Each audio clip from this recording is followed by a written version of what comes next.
शादी के 11 साल बाद एक जोड़े के घर एक लड़के का जन्म हुआ। वे एक प्रेमी जोड़े थे और लड़का उनकी आंखों का रत्न था। जब लड़का लगभग 2 साल का था, एक सुबह पति ने एक दवा की बोतल खुली देखी।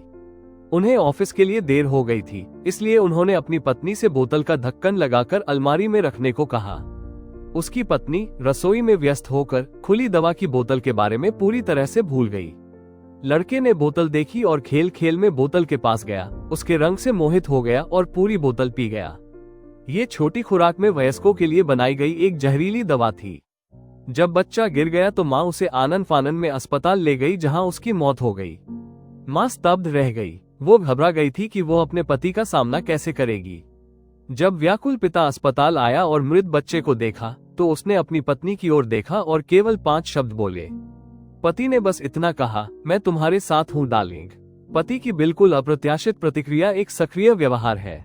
बच्चा मर चुका है, उसे कभी भी जीवित नहीं किया जा सकता। माँ में दोष ढूंढने का कोई मतलब नहीं है। इसके अलावा अगर उसने बोतल को दूर रखने के लिए समय निकाला होता तो ऐसा नहीं होता। किसी का कोई दोष नहीं। उन्होंने अपना इकलौता बच्चा भी खो दिया था।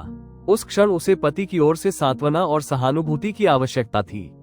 यही तो उसने उसे दिया था। यदि हर कोई जीवन को इस तरह के दृष्टिकोण से देख सके तो दुनिया में बहुत कम समस्याएं होंगी। हजारों मील की यात्रा एक कदम से शुरू होती है। अपनी सभी ईर्ष्या, अक्षमता, स्वार्थ और भय को दूर कर दे और आप पाएंगे कि चीजें वास्तव में उतनी कठिन नहीं है जितना आप सोचते हैं।